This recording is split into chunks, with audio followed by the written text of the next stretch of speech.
Isolation is the manipulator's most powerful weapon. And here's the part most people miss. It targets you long before you notice it happening. It doesn't start with distance. It starts with closeness. It looks like love. It looks like attention. It looks like someone finally seeing you. And that's exactly why it works. If someone has slowly separated you from people who care about you, you didn't imagine it. It wasn't an accident. It was a strategy designed to isolate you specifically.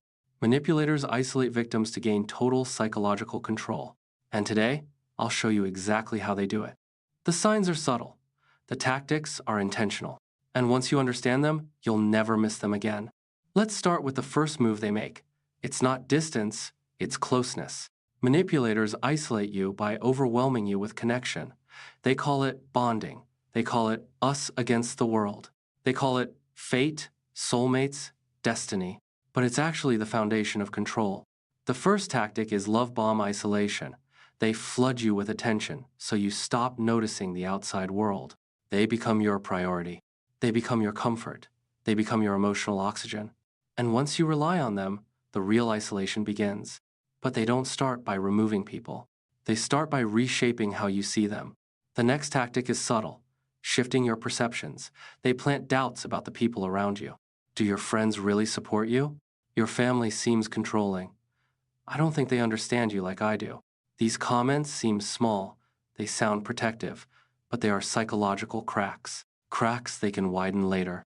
Once the seed of doubt is planted, they water it with concern. They say things like, I just want what's best for you. But what they want is access. What they want is influence. What they want is isolation disguised as love. And then comes the time control phase. This one catches almost everyone. They slowly take over your schedule. The calls become constant. The messages become nonstop. The let's hang out becomes daily. And if you say you're busy, they guilt you. I thought we were close. I guess I'm not important to you. Everyone leaves me eventually. Now isolation feels like your fault. You start canceling plans to avoid hurting them. You start prioritizing their emotions over your own life. You don't even realize how much time you're giving up.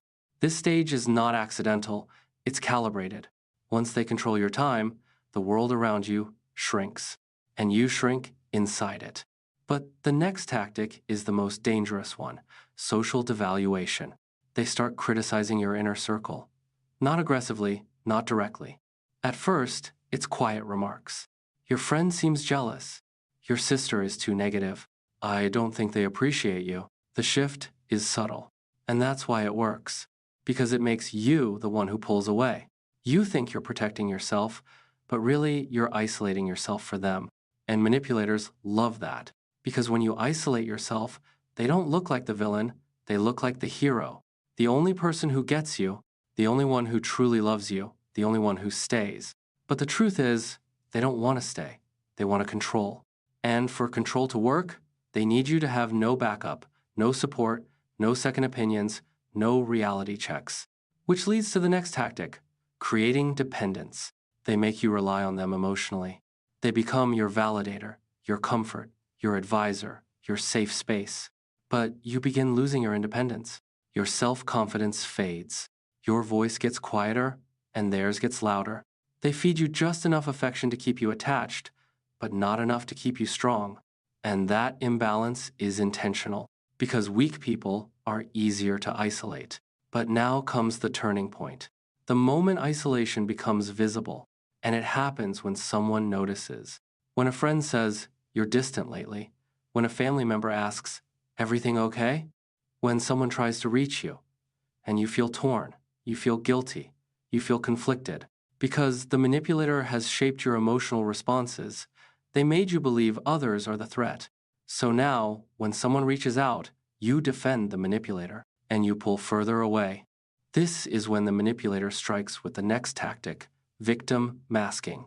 They pretend you are abandoning them. They say you're changing. They say you're cold. They say you're pulling away. And now you are the one apologizing. You're trying to make things right. But the more you try, the more isolated you become. And here's the chilling part. They're not isolating you from people. They're isolating you from yourself, your instincts, your judgment, your boundaries, your identity. You start doubting your own perceptions. You start second-guessing everything. And once your inner voice is silent, they've won. Because now you're not just isolated physically. You're isolated psychologically. That is the ultimate goal. But what happens next is the most revealing part. Once you're isolated, they change. The love bombing fades. The kindness evaporates. The warmth becomes conditional. Their tone shifts. Their expectations rise. Their criticism intensifies. You feel like you're failing constantly. You feel like you're walking on eggshells. You feel like you owe them. And that's the true purpose of isolation: to make you easier to control, to make you more compliant, to make you emotionally dependent, to make you afraid to lose them. Because now they're all you have. But the truth is, you don't need them. And you never did.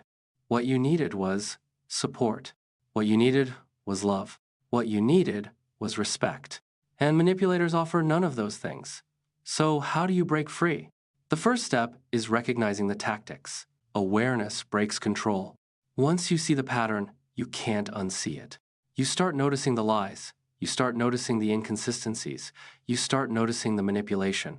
And that internal shift scares them. Because a person who sees the truth is a person they can't control. The next step is rebuilding connection, not with the manipulator, but with yourself, with your support network, with people who care, with anyone who reminds you who you were before the isolation. Your identity doesn't belong to the manipulator. Your life doesn't belong to them. Your future isn't theirs to shape. You get to decide that. And once you reclaim that power, the isolation begins to crack. The fog starts lifting. You begin feeling again. You begin thinking clearly. You begin questioning everything they told you. And that's when the manipulator panics. They sense the shift. They feel the distance. They notice your strength returning. And they try to pull you back in. They love bomb again. They promise to change. They cry. They beg. They threaten. They guilt you. They do whatever they must to keep you isolated. But now you see the pattern. You see the cycle. You see the manipulation. And awareness is the beginning of freedom. So let's go deeper. Here's one sign almost everyone misses. Manipulators isolate you by controlling your emotions. They decide when you feel loved, when you feel guilty, when you feel safe, when you feel afraid. They use your emotions like buttons. And once they learn which ones work, they press them repeatedly. But here's the twist they never expect. Once you notice the buttons, they stop working. And that terrifies them. Another sign: they isolate you by making you doubt your memories. They rewrite events. They deny things you clearly remember. They twist your words. They reshape reality. You feel confused. You feel lost. You feel like you're overreacting. But confusion is not a flaw. It's manipulation. And recognizing it is a breakthrough moment. Another tactic: they isolate you by destroying all your other emotional anchors, your hobbies, your routines, your passions, your sources of joy, anything that makes you feel strong, anything that makes you feel independent, anything that gives you confidence. They pull you away from it. Because a confident person is hard to control, but a disconnected person is easy. And that's why they target your identity. Isolation is never just about keeping people away. It's about weakening your inner world. But here's the truth you need to remember. The strength they took wasn't destroyed. It was only buried. And you can reclaim it. The moment you reconnect with yourself, their power collapses. The manipulation breaks. The isolation disintegrates because they never controlled you. They controlled the environment around you. And once you step out of that environment, their influence dies. So ask yourself, who have you drifted away from? Who have you stopped talking to? Who have you avoided because you didn't want to cause problems? Those people might be the key to your healing. Reach out, reconnect, rebuild. You're not meant to heal alone. You're not meant to face darkness alone. You're not meant to be isolated. Isolation is the manipulator's tool, but connection is your weapon. And once you wield it, their power disappears. So here's the final truth. Manipulators isolate victims because isolation makes control easy. But understanding their tactics makes you impossible to control. You deserve relationships where you're supported. Not drained, respected, not silenced, connected, not isolated. And if you've been isolated before, it says nothing about your weakness. It says everything about their intentions. The fact that you're here now means you're waking up, means you're healing, means you're breaking the cycle. And manipulators hate that because an aware victim becomes an unstoppable survivor. And that's who you're becoming. Keep learning, keep growing, keep connecting. The isolation was never your fault, but breaking it is your power. You deserve people who lift you, and you will find them.